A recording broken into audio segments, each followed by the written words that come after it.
എൻ്റെ മാളു അവർ പഠിക്കാൻ സമ്മതിച്ച തന്നെ എൻ്റെ മോളുടെ ഭാഗ്യല്ലേ. എൻ്റെ മോള് പഠിച്ച് ഒരു നല്ല നിലയിലെത്തണം. അതാണ് മോളെ ഈ അച്ഛൻ്റെ ഏറ്റവും വലിയ ആഗ്രഹം. എൻ്റെ മോളിങ്ങനെ സങ്കടപ്പെടല്ലേ. കല്യാണം കഴിഞ്ഞല്ലേ എന്നെ പഠിക്കാൻ വിടാന്ന് അമ്മ അവരെ കൊണ്ട് സമ്മതിപ്പിച്ചു എന്നല്ലേ എന്നോട് പറഞ്ഞേ. അതാ ഞാൻ നിങ്ങളോട് ആവശ്യപ്പെട്ട ഒരേ ഒരു കാര്യം. അതിനവർക്ക് സമ്മതമാണെന്ന് അമ്മ എന്നോട് പറയുകയും ചെയ്തല്ലോ. പിന്നെ എന്താ അമ്മ ഇപ്പൊ ഇങ്ങനെ പറയുന്നത്? എന്റെ പൊന്നുമോളെ, നീ അമ്മയോട് ക്ഷമിക്ക്. നിന്റെയും ഈ കുടുംബത്തിന്റെയും നന്മയ്ക്ക് ഈ കല്യാണം നടക്കണമായിരുന്നു. അതിനുവേണ്ടി അമ്മയ്ക്കൊരു കള്ളം പറയേണ്ടി വന്നു. അല്ലാതെ അമ്മയുടെ മുന്നിൽ വേറെ ഒരു വഴിയും ഉണ്ടായിരുന്നില്ല. മോളെ, അവരിനി നിന്നെ പഠിപ്പിക്കാൻ വേണ്ടിയില്ല. അവർക്ക് വേണ്ടത് അവരുടെ വീട്ടിലെ കാര്യങ്ങളൊക്കെ നോക്കി അവിടെ ഒതുങ്ങി കഴിയുന്ന ഒരു മരുമോളയാ.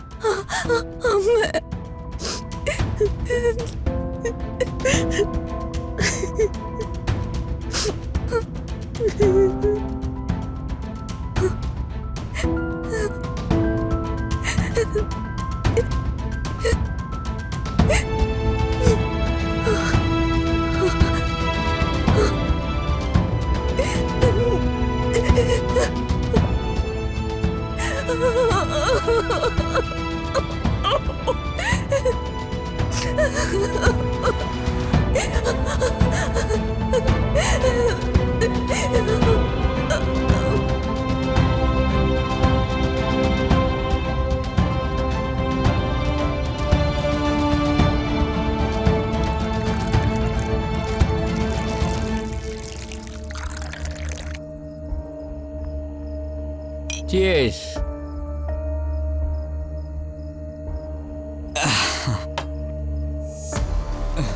ദാസപ്പ പറയൂഞ്ഞേ, ദാസപ്പ ഫിറ്റായോ? ഫിറ്റാണെന്ന് ചോദിച്ചാൽ കുഞ്ഞു കുടിച്ചു, ഞാനും കുടിച്ചു. ചിലപ്പോ ഫിറ്റായിരിക്കാം. അപ്പൊ നിങ്ങക്ക് ഉറപ്പില്ലല്ലേ? ചെറുതായിട്ട് ഫിറ്റാ. പക്ഷെ ഞാനൊട്ടും ഫിറ്റല്ല. ഈ കുപ്പിയിലുള്ളത് മുക്കാ ഭാഗം കുടിച്ചതും കുഞ്ഞാ. എന്നിട്ടും ഫിറ്റായില്ലേ? കുഞ്ഞ് കൊള്ളാലോ. കുഞ്ഞിന് ഒടുക്കത്തെ കപ്പാസിറ്റിയാ. എന്റെ പൊന്നുദാസപ്പ കപ്പാസിറ്റി കൊണ്ടൊന്നുമല്ല, എനിക്കൊരു മനസ്സമാധാനം ഇല്ല. അതുകൊണ്ട് ഞാൻ ഫിറ്റാവാത്ത. കുഞ്ഞിന് മനസ്സമാധാനം ഇല്ലയോ? അതെന്താ? എങ്ങനെ മനസ്സമാധാനം ഉണ്ടാവാനാ? നാളെ കുമാറുണ്ടല്ലോ, ആ മരവാഴ, അവൻ അടിച്ച് ലെവലായിട്ട് കല്യാണോടത്തിൽ വരുന്നെങ്കിലേ ഞാൻ എന്ത് ചെയ്യും ദാസപ്പ? അങ്ങനെ വല്ലതും സംഭവിച്ചാലേ നമ്പ്യാർ സാറാണ് ആള്. ആ നിമിഷം കല്യാണം നിർത്തിവെക്കും. ദാസപ്പ കരുനാക്ക് വളച്ചൊന്നും പറയല്ലേ. കുഞ്ഞേ, എന്റെ നാക്ക് കരുനാക്കുന്നല്ല. ഇയാളാ നാക്കെടുത്ത് അകത്തേക്കിട്. നാളെ ഒറ്റ ദിവസമെങ്കിലും അവനൊന്ന് ഡീസന്റ് ആയാ മതിയായിരുന്നു. അവന്റെ സ്വഭാവം വെച്ചേ എനിക്ക് വലിയ പ്രതീക്ഷയൊന്നുമില്ല. എന്തായാലും ഞാൻ അവനൊന്ന് വിളിക്കാം. നാളെ ഒരു ദിവസമെങ്കിലും അവനോട് മര്യാദയ്ക്ക് ഇരിക്കാൻ പറയാം. വിളിക്കേ കുഞ്ഞ്, വിളിക്കേ.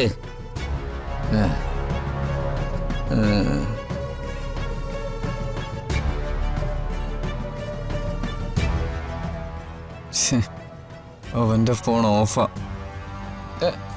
അവൻ അടിച്ച് കൊഞ്ചാറ്റ് എവിടെയും കിടക്കുമായിരിക്കും. ആർക്കറിയാം. എന്തായാലും ദാസപ്പ ഒരു കാര്യം ചെയ്യും, ഇച്ചിരി മോര് തയ്യാറാക്കി വെച്ചോ. മോരോ? അതെന്തിനാ കുഞ്ഞേ? ചോദ്യം ചോദിക്കാതെ ഇയാൾ ആദ്യം ഞാൻ പറയുന്ന മുഴുവൻ കേക്ക്. കേക്കാം. എടോ, അവൻ നാളെ ഫിറ്റായിട്ടാ വരുന്നെങ്കിലേ അത് കുടിപ്പിച്ചെങ്കിൽ അവനെ മണ്ഡപത്തിൽ കയറ്റാനാ എന്റെ പ്ലാൻ. ഓ, അതാണോ? അത് ഞാൻ ഏറ്റി.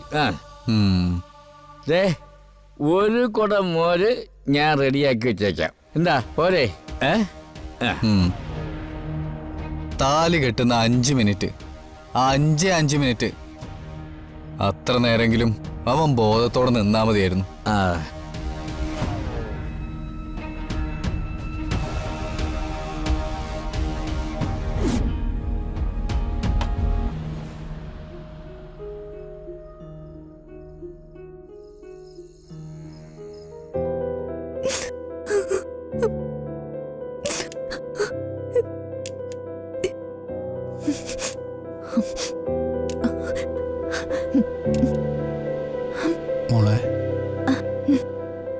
എന്താ മോളെ? അച്ഛൻ്റെ മോള് കരയായിരുന്നു. ഇല്ല അച്ഛാ. എൻ്റെ മാളു അച്ഛനോട് കള്ളം പറയാനും പഠിച്ചുല്ലേ?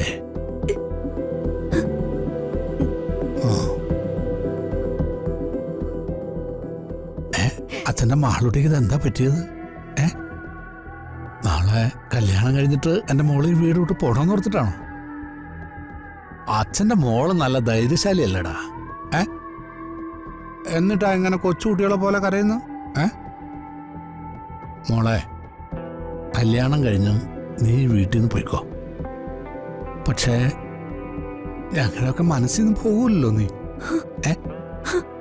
പിന്നെ കുമാറിന്റെ വീട്ടിലേക്ക് പോയാലും മോൾക്ക് എപ്പോ വേണമെങ്കിലും ഇങ്ങോട്ട് വന്നൂടെ? അച്ഛനമ്മയെ കാണുകയും ചെയ്യാലോ. ഈ മുറി തന്നെ മോൾക്ക് കിടക്കുകയും ചെയ്യാം. എൻ്റെ മോളെ, ഇവിടെയുള്ള ഒരു സാധനവും എൻ്റെ മോൾക്ക് അന്യാവില്ലല്ലോ. എന്താ മോളെ? അച്ഛാ, അത് ഞാൻ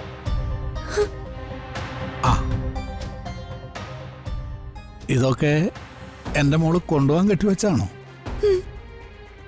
എൻ്റെ മാളു അവർ പഠിക്കാൻ സമ്മതിച്ചു തന്നെ എൻ്റെ മോളുടെ ഭാഗ്യല്ലേ. എൻ്റെ മോള് പഠിച്ച് ഒരു നല്ല നിലയിലെത്തണം. അതാണ് മോളെ ഈ അച്ഛൻ്റെ ഏറ്റവും വലിയ ആഗ്രഹം. എൻ്റെ മോളിങ്ങനെ സങ്കടപ്പെടല്ലേ.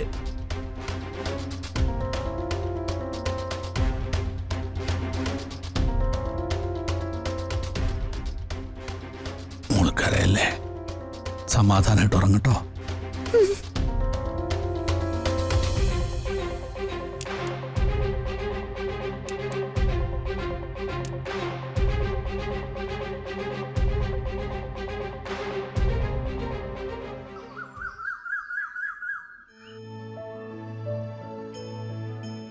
ജലജമ്മായി, ഈ വള ഞാൻ ചേച്ചിക്ക് ഇട്ടു കൊടുക്കട്ടെ? ഓ പിന്നെന്താ, ഇട്ടുകൊടുത്തോ. നിന്റെ ഒരു ആഗ്രഹല്ലേ, നടക്കട്ടെ.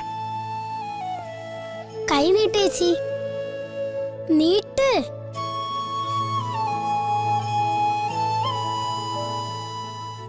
എങ്ങനെയുണ്ട്? നന്നായിട്ടുണ്ട്.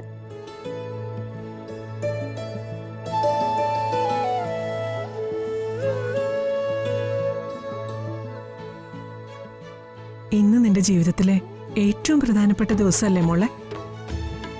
എന്നിട്ടെന്തേ മുഖത്തൊരു തിളക്കമില്ലാത്ത?